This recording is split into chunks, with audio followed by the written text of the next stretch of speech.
Isso aqui é uma breve revisão do conteúdo de resistências materiais a respeito de flambagem elástica, barras comprimidas. Se você já se lembra desse assunto, já domina esse conteúdo, você pode pular essa explicação aqui, que ela é bem simples, bem rasa. O nosso problema é esse daqui: a gente tem uma barra, ela está comprimida, a gente já sabe o que acontece com essa barra aqui do ponto de vista da formulação das resistências materiais, aquela formulação bem simples para barras axialmente solicitadas. Essa barra aí que está comprimida vai sofrer um encurtamento por conta dessa compressão. A formulação matemática desse problema é essa daqui. A gente parte da expressão da rigidez da mola, F igual a kx. Para a gente, a força é essa força P. A rigidez axial de uma barra é A sobre L, E, modo de elasticidade, A, área da tensão transversal, L, o comprimento inicial da barra. X vai ser, no caso, esse encurtamento que vai aparecer aqui. Então, com esse entendimento bem simples aí, a única deformação que a gente consegue calcular numa barra axialmente comprimida é essa daí. Mas a gente sabe que quando a gente vai fazendo essa barra ficar mais e mais esbelta, desse tipo aqui, a deformação que vai acontecer não é esse tipo de encurtamento axial aí. A deformação que vai acontecer é alguma coisa mais parecida com essa daqui. É um fenômeno de instabilidade. E aquela formulação do slide anterior não nos ajuda a prever esse tipo de colapso aí. Então a gente precisa de algum novo entendimento para conseguir capturar a instabilidade de uma barra.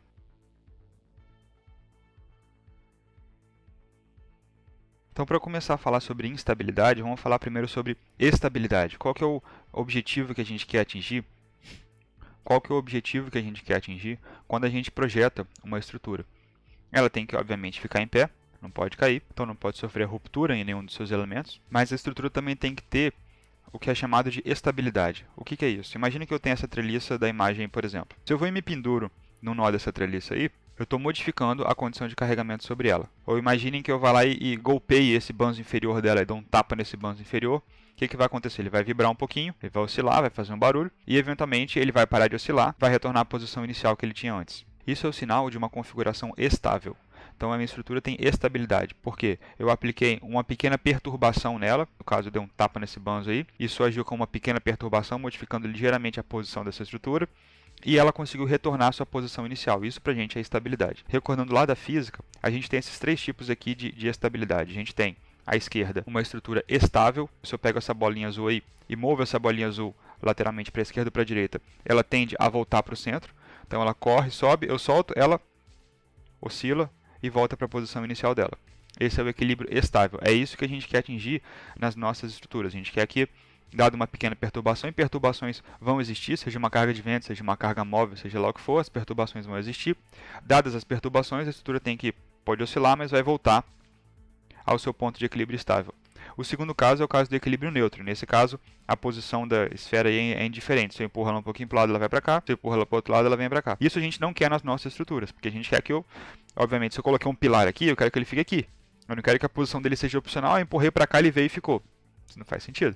Então ele tem que manter a posição projetada para ele. Então o equilíbrio neutro também é indesejável. E por último, a gente tem o equilíbrio instável. Nesse tipo de equilíbrio aí, se eu empurro a minha esfera para qualquer lado, ela começa a se mover e vai infinitamente correndo para aquele lado lá. Ela vai rolar para sempre nessa condição aí. Isso é exatamente o que a gente quer evitar nas nossas estruturas. Então, se eu aplico uma pequena perturbação naquele meu banzo inferior lá, eu não quero que ele corra para aquele lado e despedace e caia no chão, nada disso. Eu quero que ele sofra a pequena perturbação, a perturbação cessa, ele volta para a posição inicial dele. Então, o que a gente quer atingir é sempre o equilíbrio estável. Então, eu vou formular de maneira muito simples aqui uma situação na qual eu tenho a possibilidade de estabilidade e de instabilidade, para a gente poder chegar numa formulação matemática bem simplificada para a flambagem.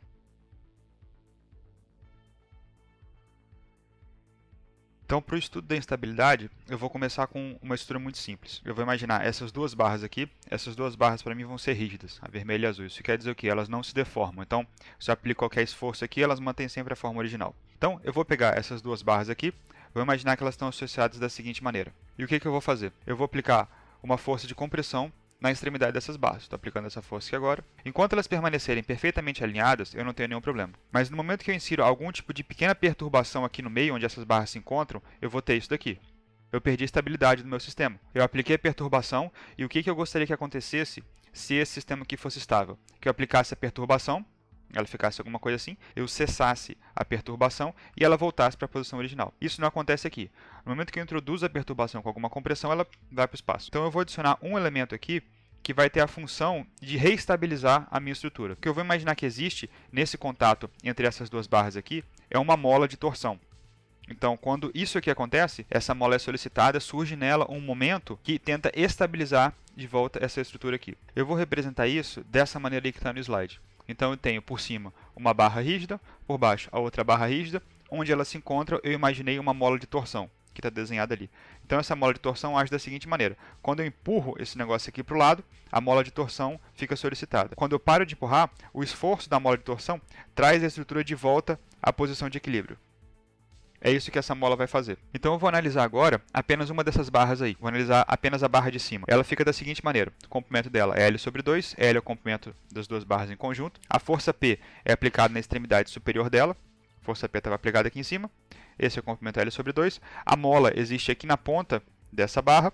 Então, quando essa barra está numa dada configuração deformada, ou seja, quando eu apliquei uma perturbação para deslocar essa minha barra dessa maneira aqui, eu tenho a força P comprimida aqui em cima, a força P reagindo aqui embaixo, porque eu tenho que ter equilíbrio, e essas duas forças P, dessa maneira aí, elas geram um binário, um momento, que acabaria com a estabilidade do meu sistema. Mas, além dessas duas forças P, eu tenho também um momento M, que age no nó inferior, que está estabilizando essa estrutura. Então eu posso agora escrever a expressão do equilíbrio dessa barrinha aí. E fica da seguinte forma: o equilíbrio vertical aqui é bem simples de calcular. Eu tenho P para baixo e P para cima.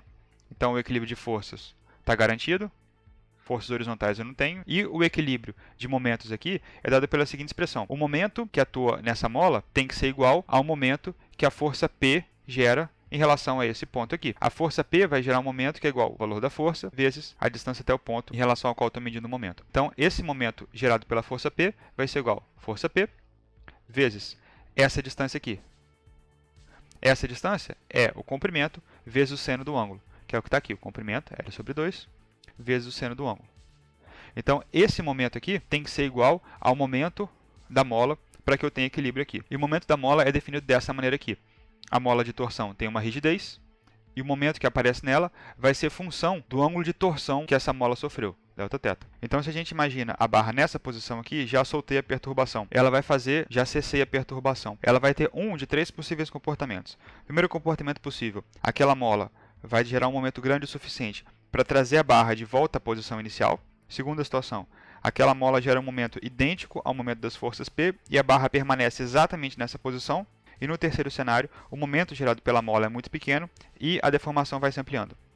Então essas são minhas três possibilidades com base nessa formulação muito simples aí. E observem que essas três possibilidades correspondem às três situações de equilíbrio que eu apresentei anteriormente. Se a gente tem o momento das forças P menor do que o momento da mola, a gente tem estabilidade, porque a mola traz a estrutura de volta à posição inicial. Se a gente tem que o momento da mola é menor do que o momento gerado pelas forças P, a gente vai ter instabilidade. Quando esses valores são iguais, a gente vai ter o que a gente define como um ponto crítico. Nesse ponto aqui, eu estou no limiar da estabilidade. Então, se eu tivesse aqui dimensionando essa estrutura, observem o que eu ia conhecer. Eu ia conhecer o comprimento da barra, que é o que eu estou projetando, eu sei quanto que isso aqui mede. Eu ia conhecer a rigidez da mola de torção que eu botei aqui. Novamente, eu que projetei a mola, eu que botei, eu sei como é que ela funciona. E eu ia conhecer a força que está aplicada nessa estrutura. Por quê? Porque eu estou fazendo a simulação, eu sei qual a força P que aparece lá da análise estrutural. Então, o que eu tenho aqui agora? Eu tenho um limite bem interessante. Esse ponto que eu defini como crítico vai ter para mim a função de um limite. Se a força P que aparece aqui for inferior a esse crítico, eu vou poder dizer que a gente vai estar numa situação de equilíbrio estável. Eu aplico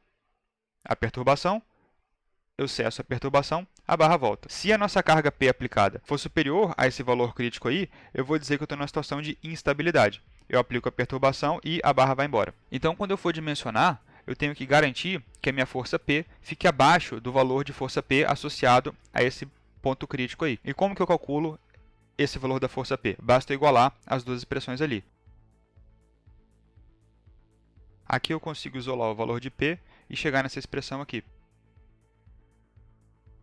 P é igual a 4K vezes Δθ sobre L vezes seno de Δθ. Então essa é a força que vai servir de fronteira para mim. Abaixo disso está ok, acima disso não está ok. Então eu defino essa como sendo a minha carga crítica. Então ela vai receber o índice CR. Essa expressão, na verdade, ela acaba ficando bem difícil de solucionar dependendo do seu problema, porque a gente tem Δθ e seno de Δθ. Mas aqui a gente vai fazer aquele tipo de análise estrutural que limita a estrutura a pequenas deformações. Então, para pequenas deformações, eu tenho a seguinte aproximação. Essa é a nossa aproximação de pequenas deformações. O seno do ângulo é aproximadamente igual ao ângulo. Então, aplicando essa aproximação aqui na nossa expressão, a gente consegue cortar Δθ com seno de Δθ e o nosso P crítico fica 4 vezes K sobre L. Então agora eu tenho uma expressão muito simples aí para determinar qual é a força P máxima a qual eu poderia submeter essa minha estrutura, de forma que eu não gerasse uma condição de equilíbrio instável. Só que essa que eu acabei de dar é uma situação simples demais. A gente está trabalhando com apenas 2 barras e essas barras são rígidas. Então a gente trabalha, na verdade, com apenas uma rigidez, que é a rigidez da mola de torção, que une as 2 barras. As nossas estruturas são contínuas. Então eu vou tratar no mínimo com alguma coisa assim. A deformada dessa estrutura não são 2 trechos retos, que nem a gente estava vendo antes, não. Uma deformada assim. A deformada dessa estrutura, quando ela flamba, é como aquela da régua. Ela tem alguma curvatura, ela faz uma curva mais ou menos assim. Essa seria a deformada de uma barra contínua flambando, que é o que a gente quer investigar na verdade. A gente quer tratar de barras contínuas. Então, para essa barra daí, essa deformação que a gente está vendo aqui é uma deformação análoga à da flexão. A gente consegue puxar qual que é o formato dessa linha elástica aqui para uma barra fletida. Fica da seguinte forma. Então a gente tem aqui, nesse primeiro termo, a curvatura da linha elástica. Aqui a gente tem o momento fletor e aqui a gente tem modularidade do material e o momento de inércia da seção transversal. Essa expressão é lá da flexão. E lá da flexão a gente tem também que a curvatura 1 sobre ρ é dada por y duas linhas sobre 1 mais y linha ao quadrado elevado a 3 meios. Essa expressão aqui é a expressão que nos daria a linha elástica. O que é isso? É a deformada, o formato dessa deformada aqui. Então, esse aqui é o eixo y.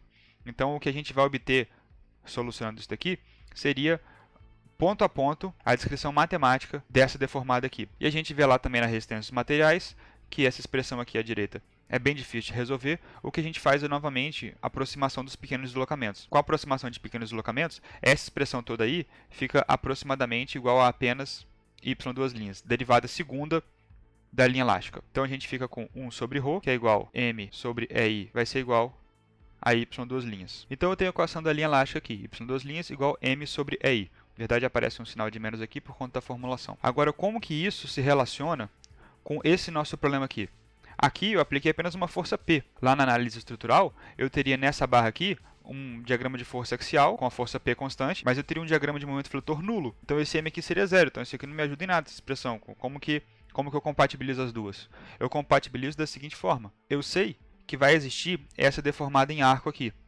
Então, numa seção transversal qualquer, vou marcar esse ponto aqui. A seção está bem aqui em cima, originalmente ela estava bem aqui embaixo. Nessa minha seção transversal, qual que é o momento fletor que atua? O momento fletor aqui dá para calcular de maneira muito simples. Ele vai ser a força P, que está atuando no eixo dessa barra, vezes essa distância aqui. Então, como o momento é igual a força vezes distância, o momento que atua nessa seção transversal é igual a força P vezes essa distância na vertical. E nesse ponto qualquer aqui, a distância na vertical vai ser y, sendo que y varia ao longo do eixo da barra. Nessa seção aqui, y é uma altura menor, mais baixinha. E aqui no meio da barra, y vai ter o seu valor máximo. Então tudo bem, eu sei que y é uma função de x, ou seja, varia ao longo do eixo da barra, não é um valor constante. Então agora eu posso substituir essa expressão P vezes y na expressão da minha linha elástica aqui embaixo. Eu fico com isso daqui. Então essa é a expressão da derivada segunda da minha linha elástica, y duas linhas. Observem que agora a gente tem uma complicação adicional. Lá no caso da flexão, a gente tinha essa expressão aqui. Essa expressão é bem mais simples de resolver. Por quê? Aqui do lado esquerdo eu tenho y duas linhas, e do lado direito eu tenho m, que é o momento fletor. O momento fletor pode variar em função de x, posição ao longo da barra, sem problema. Eu tenho i e eu tenho e. Ambos podem variar em função do comprimento ao longo da barra. Na verdade, isso é até incomum, né? Geralmente, tanto E quanto I são constantes ao longo do comprimento da barra. Então, eu tenho Y, a linha elástica, apenas do lado esquerdo dessa equação aqui. Agora, quando eu observo o problema da instabilidade, eu tenho Y do lado de cá e eu tenho Y aqui de novo. Então, a linha elástica aparece dos dois lados da minha expressão. Então, eu vou reescrever isso daqui para transformar isso daqui numa equação diferencial ordinária. Fica dessa forma, apenas passei esse termo para o outro lado aqui. Agora o que eu vou fazer é transformar P sobre EI no termo K ao quadrado. Então essa expressão vai ficar.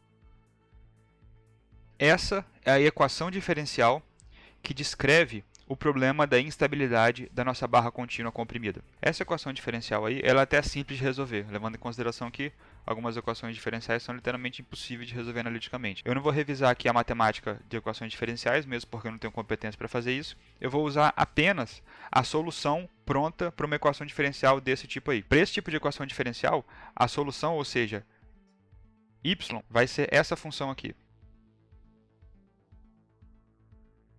Y é igual a uma constante C1 vezes seno de kz, lembrando que k é esse camarada aqui, e z é o eixo longitudinal da peça, mais uma constante C2 vezes o cosseno de kz. Então essa expressão aí soluciona a minha equação diferencial ali em cima. Para determinar quem é a constante C1 e quem é a constante C2, eu preciso aplicar as condições de contorno do meu problema. E essas condições de contorno são as seguintes. Em z igual a 0, no começo da minha viga, eu tenho que a flecha é 0. Esse ponto é fixo, ele não se desloca. Então, em z igual a 0, eu vou ter que y tem que ser igual a 0. Mesma coisa lá para o final da minha barra. Em z igual a L, que é o comprimento da barra, eu vou ter que y é igual a 0. Aplicando essas condições de contorno aqui a essa expressão para y, eu chego nos seguintes valores. C2 igual a 0. E essa segunda expressão aqui. C1 vezes seno de KL é igual a 0.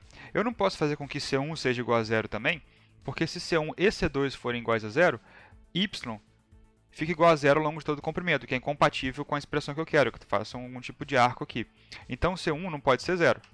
Como C1 não pode ser 0, eu tenho que esse termo aqui, seno de KL, é que tem que ser igual a 0 para que essa expressão aqui seja satisfeita. O seno de KL vai ser 0 quando KL for algum múltiplo inteiro de π. Então, KL tem que ser igual a n vezes π para que isso aqui seja verdadeiro, sendo que n é um número inteiro qualquer. Por exemplo, se n for igual a 0, dá seno de 0 é 0 é 0. Se n for igual a 1, dá π, seno de π também é 0.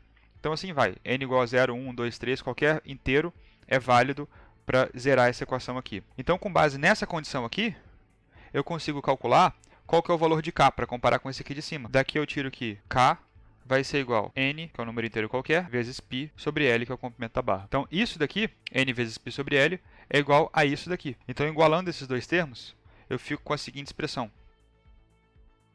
P sobre EI é igual a k ao quadrado, e k ao quadrado é igual a esse camarada aqui ao quadrado. Essa expressão, se eu isolar P, resulta em P igual a n ao quadrado vezes π ao quadrado vezes EI dividido por L ao quadrado. Então, vamos recapitular quem é esse P que a gente acabou de calcular.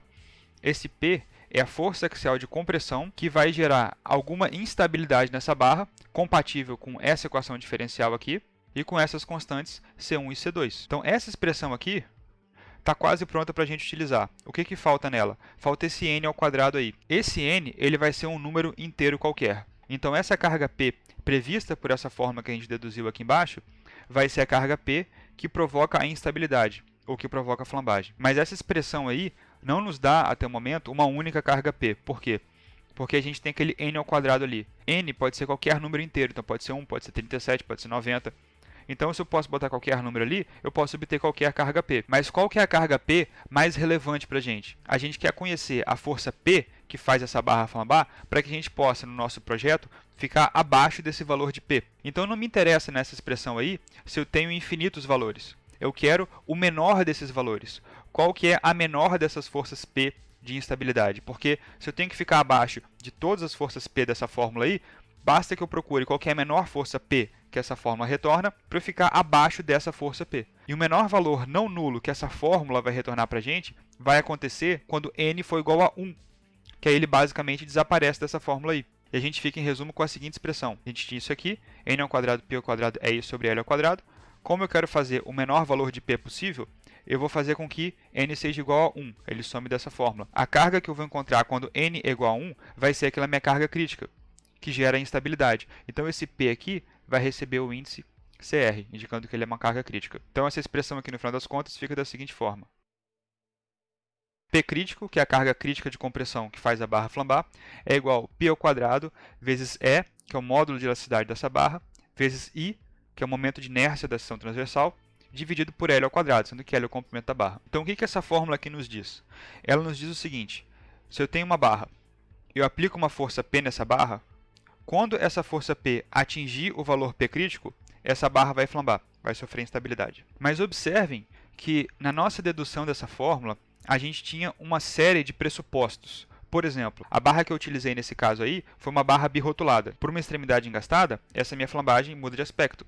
Para duas extremidades engastadas, essa minha flambagem muda de aspecto de novo. Se eu conseguisse fazer uma extremidade livre e uma extremidade engastada, essa minha flambagem ia mudar de aspecto novamente. Então essa fórmula que a gente acabou de deduzir, ela é de certa forma bem limitada, que ela se aplica apenas a uma barra birrotulada com apenas uma carga de compressão axial constante atuando ao longo de todo o seu comprimento. Então a gente pareceria ficar aqui numa situação muito ingrata, né? Parece que para cada condição de contorno diferente, como as que eu tenho aí, birrotulada, biengastada, engaste livre, engaste rótula, eu teria que deduzir toda aquela expressão lá novamente, né? E aí ficar cada vez com uma expressão diferente, ia ficar um negócio um pouco ruim de trabalhar. Mas felizmente, quando você faz esse tipo de dedução, você percebe que é possível capturar toda essa complexidade das condições de contorno em uma única constante. O que a gente vai fazer para adaptar a fórmula que a gente obteve para todos esses casos aí é definir um coeficiente K que vai multiplicar o comprimento real da nossa barra. Então a expressão que a gente deduziu foi essa daí. Essa expressão foi deduzida para essa barra aqui, uma barra birrotulada, rótula aqui, com uma carga constante ao longo de todo o seu comprimento. Quando eu mudo a condição de contorno da minha barra, o que eu vou fazer nessa fórmula aqui é apenas adaptar o comprimento L. Eu vou aplicar nesse comprimento L um coeficiente K. Então agora, em vez de tratar com o comprimento real da barra, que é L, eu vou tratar com o comprimento fictício dessa barra. Como essa expressão aqui foi deduzida justamente para esse primeiro caso, birrotulada, nesse caso aqui, o coeficiente K vai ser igual a 1. Ou seja, o comprimento fictício é igual ao comprimento real da barra para o cálculo do P crítico. Agora, quando eu passo para essa segunda situação aqui, na qual eu tenho uma barra biengastada, o valor de K vai ser igual a 0,5. Ou seja, o comprimento efetivo de uma barra biengastada para a flambagem é apenas metade do comprimento real. Quando eu coloco esse 0,5 nessa fórmula aqui, mantendo todo o resto igual, o que eu faço é aumentar o valor de P crítico. Então, essa barra aqui tem um P crítico 1, essa barra aqui tem P crítico 2. O que eu consigo ver só em função desse valor de K é que P crítico 2 vai ser maior do que P crítico 1. Ou seja, é mais fácil flambar essa primeira barra birrotulada do que flambar essa segunda barra biengastada. Para essa terceira condição aqui, rótula de um lado, engaste do outro lado, o coeficiente K dá 0,7. A gente já consegue dizer que P crítico 1 é menor do que o P crítico 3, que é menor do que o P crítico 2. E por último, a gente tem essa barra aqui, engaste livre, para ela, o K é igual a 2. Então, pela primeira vez aqui, a gente vai ter um P crítico que vai ser menor do que o P crítico da barra birrotulada. Ou seja, é mais fácil flambar uma barra engaste livre do que uma barra rótula-rótula. Então, a gente vai ficar com essa relação aqui. P crítico 4 é o menor de todos, P crítico 2 é o maior de todos. Então, em função das condições de contorno da barra, a gente adapta essa fórmula aqui, que foi deduzida para a barra birrotulada, e consegue o P crítico de cada cenário desse aqui.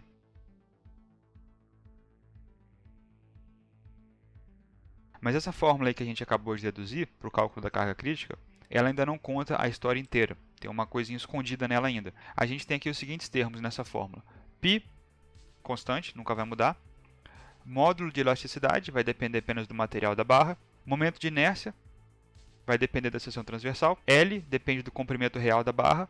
E K, que depende das condições de contorno dessa barra. O que vai acontecer aqui é o seguinte. Imagina então que a gente está calculando a carga crítica de uma barra qualquer. Vamos imaginar aqui um perfil I. Qual que é o módulo de elasticidade do aço? Fácil, 200 gigapascal. Qual que é o valor de L, o comprimento da minha barra? Vai depender, mas é só medir o comprimento real da barra. Qual que é o valor de K? Basta eu olhar como que essa barra está vinculada. Está rotulada? Ele é igual a 1, por exemplo. E qual vai ser o valor de I? I é o momento de inércia da minha seção transversal. Qual que é o momento de inércia dessa seção transversal? Pergunta errada. Porque essa seção transversal, assim como todas as outras, possui dois momentos de inércia. Um momento de inércia em torno do eixo X, central principal, e outro momento de inércia em torno do eixo Y, central principal. Então, qual deles você vai utilizar nessa fórmula aqui? A resposta é que você vai utilizar os dois. Ou seja, você vai bifurcar essa fórmula. Ao invés de ter apenas um P crítico, a gente vai ter agora P crítico X e P crítico Y. Essas duas fórmulas à direita, P crítico X e P crítico Y, são idênticas à fórmula de P crítico. Eu não mudei absolutamente nada. Eu coloquei apenas índices X ou Y, dependendo de qual momento de inércia eu vou utilizar. E o que isso significa fisicamente, usar um momento de inércia ou outro momento de inércia? Se eu pego essa barra aqui, por exemplo, então esse aqui é o meu perfil I. O meu eixo X, conforme o que está naquela imagem ali, seria esse eixo horizontal aqui. E o eixo Y seria esse aqui, alinhado com a alma. A carga crítica prevista utilizando PCRX, a fórmula em vermelho, vai ser, como a gente diz, a flambagem em torno do eixo X. Em torno do eixo X significa o seguinte: eu vou aplicar a minha carga de compressão nessa minha barra aqui, e a flambagem que vai acontecer é uma flambagem que faz o arco aqui. Esse é o arco que apareceria. Eu não consigo, para esse perfil aqui, para essa espuma, eu não consigo fazer isso acontecer apenas pressionando. Agora, para a flambagem em torno do eixo Y, que é esse eixo vertical aqui, na alma, essa aqui eu consigo fazer acontecer. Então, aqui está a minha viga, eu vou deitar para que fique mais fácil de ver. Eu vou aplicar a minha força de compressão axial aqui, e a flambagem no eixo Y vai acontecer naturalmente. Dá para ver o arco se formando apenas em função da compressão que eu apliquei nas extremidades dessa barra aqui. Então essa é a flambagem em torno do eixo Y. Como eu não consigo demonstrar esse tipo de flambagem aqui nesse perfil, eu vou demonstrar aqui nessa simulação numérica. Então o que eu tenho aqui é um simples perfil I, esse aqui na verdade é um perfil H, mas é apropriado para pilares. Eu escolhi uma seção qualquer aqui dos perfis laminados da Gerdau. Essa barra tem um comprimento de 3 metros. Eu apliquei uma força na extremidade direita aqui. Então numa análise estática essa barra apenas sofreu um encurtamento, mas quando eu venho aqui e realizo uma análise de instabilidade, uma análise de flambagem, eu consigo obter os modos de flambagem dessa minha barra. Então o primeiro modo de flambagem que eu obtive foi esse daqui. A barra está flambando para o lado, como é possível ver aqui. Esse aqui eu consigo fazer com o meu perfil também na mão. A vista superior, a gente está vendo aqui a largura da mesa, ele flamba nessa direção. Visto de frente fica assim. Dá para ver que o perfil não subiu nem desceu. O topo da mesa superior e o fundo da mesa inferior estão na mesma posição. Ela apenas saiu para o lado, a seção transversal, compatível com aquele modo de flambagem. O segundo modo de flambagem da estrutura é esse daqui. Então essa aqui é a vista lateral, essa aqui é a vista frontal e essa aqui é a vista superior. Aqui dá para ver melhor o que está acontecendo. A seção transversal extrema está na sua posição inicial. Depois o que está acontecendo é que essa barra está sofrendo um giro de torção e no outro lado ela está com a posição inicial novamente. Então ambas as extremidades estão com a seção transversal na posição original, mas as seções intermediárias estão sofrendo um giro característico da torção. Então esse aqui é um dos modos de flambagem perfeitamente válido. Ele é previsto pelas formulações do estudo da flambagem elástica. Eu escolhi não tratar dele aqui nessa demonstração bem simples, mas ele é um modo de flambagem que existe e que pode acontecer nas barras. E o próximo modo de flambagem é esse daqui, que é o que a gente estava procurando. Lá está. A vista lateral é essa daqui. Então o perfil estava originalmente nessa posição e a deformada é essa daqui. Agora dá para ver os dois, a posição original do perfil, esse tracejado branco, e a posição após a ocorrência da flambagem. Em relação a esse sistema de coordenadas global aqui, essa flambagem está acontecendo em torno do eixo Z. A vista frontal fica assim, fica difícil de determinar o que está acontecendo. Aqui está a minha seção transversal, perfil I, e esse perfil está fletindo em torno do eixo Z, que é esse eixo aqui em azul. Então com esse tipo de modelo aqui a gente consegue capturar todos os modos de flambagem da estrutura. Eu consigo inclusive capturar modos de flambagem aqui que vão além daquele n igual a 1. Então, quando n é igual a 1 na minha formulação, eu obtenho um primeiro modo de flambagem. Se eu coloco ali n igual a 2, n igual a 3, eu vou continuando obtendo outros modos de flambagem. E nesse tipo de análise aqui, eu consigo obter esses modos. Esse aqui seria o segundo modo de flambagem em torno da menor inércia. Esse aqui seria o segundo modo de flambagem por torção do perfil. Conforme o número do modo de flambagem vai aumentando aqui o número de semi-ondas que aparece no meu perfil. Então você poderia dizer, então, não preciso fazer esse tipo de verificação, esse tipo de estudo. Se eu estou interessado sempre no menor valor de P crítico, eu vou simplesmente utilizar nessas minhas fórmulas aí, eu vou utilizar a fórmula que tem o menor momento de inércia. Que para um perfil I, o menor momento de inércia vai sempre ser esse vertical aqui, em torno do eixo Y. Então você fala assim, eu já sei, se eu tenho um perfil I, eu vou utilizar o momento de inércia em torno de Y, calculo o P crítico, eu sei que ele vai ser o menor, P crítico Y é menor do que P crítico X, e é ele que eu vou utilizar no meu dimensionamento. Mas não exatamente. Por quê?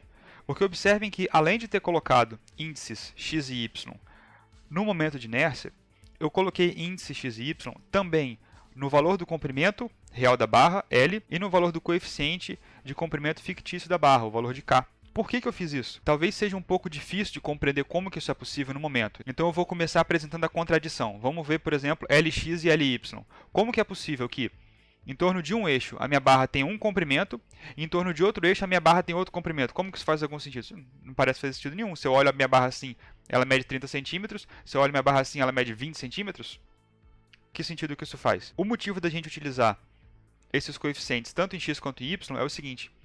Aqui, olhando a barra assim, eu poderia ter essa barra com um vão de 30 centímetros. Ou seja, eu apoio essa extremidade aqui, eu apoio essa extremidade aqui, eu aplico algum carregamento aqui em cima, e o vão de flexão dessa barra aqui vai ser o comprimento da minha régua, os 30 centímetros. Então ela faria algum tipo de deformado assim, algum arco desse tipo aqui. Agora, olhando na outra direção, o que eu poderia fazer é colocar um apoio intermediário aqui. Então, em uma direção, essa barra teria apenas dois apoios. Na outra direção, ela teria esses dois apoios, mais um apoio intermediário aqui. E por que esse apoio 15 aqui é apoio apenas nessa direção e não nessa direção? Porque esse apoio em 15, ele impediria apenas o deslocamento nessa direção aqui, vindo para mim. Ele não impediria o deslocamento nessa direção. Então, nesse plano aqui que vocês estão vendo, a barra continua trabalhando como se ela tivesse apenas dois apoios. Porque esse terceiro apoio não influencia no deslocamento vertical que ela pode sofrer. Agora, nessa outra direção aqui, a barra tem esses dois apoios de extremidade e tem esse terceiro apoio aqui no meio que impede esse movimento aqui da barra. Então, nessa direção, a barra tem três apoios. Como ela tem três apoios, eu posso olhar para essa barra da seguinte forma. Nesse plano, ela tem um comprimento de 30 centímetros, então Lx igual a 30 centímetros. E Kx vai ser igual a 1, vamos dizer assim. Por quê? Está rotulado nas duas extremidades. Quando eu passo para essa direção aqui, eu tenho um apoio, outro apoio, outro apoio. Então, eu não vou mais observar isso como sendo uma única barra para mim. Isso agora para mim são duas barras, uma de 0 a 15 centímetros e uma de 15 centímetros até 30 centímetros. Por conta da simetria, eu vou olhar para apenas uma delas, essa barra de 0 até 15 aqui. Então, Ly, logo de cara já não vai ser 30, Ly vai ser 15 centímetros. Além disso, Ky também não vai ser igual a 1. Por quê? Nessa extremidade, essa barra está rotulada. Mas nessa extremidade aqui, como essa barra tem continuidade, ou seja, ela não acaba aqui em 15, ela continua depois de 15, nesse ponto aqui de 15 centímetros, essa barra age como se ela estivesse engastada na barra vizinha. Então, a condição de contorno correspondente a essa barra aqui é apoio, engaste. Então, recapitulando, nesse plano, o vão é 30 centímetros e o coeficiente K é igual a 1. Nesse plano, o comprimento é 15 centímetros e o coeficiente K é 0,7. Então a situação aqui começa a ficar complexa. Por quê? Quando a única diferença entre as duas fórmulas é o momento de inércia, fácil. Eu olho para o menor momento de inércia, vai me dar o menor P crítico. Agora, quando eu mexo no momento de inércia, mexo em K e mexo em L, eu não consigo só de relance assim dizer qual das duas direções vai dar a menor carga crítica de flambagem. Então por isso que a gente sempre verifica a flambagem, por compressão, em torno das duas direções. Porque às vezes as condições de contorno em uma direção são diferentes das condições de contorno na outra direção.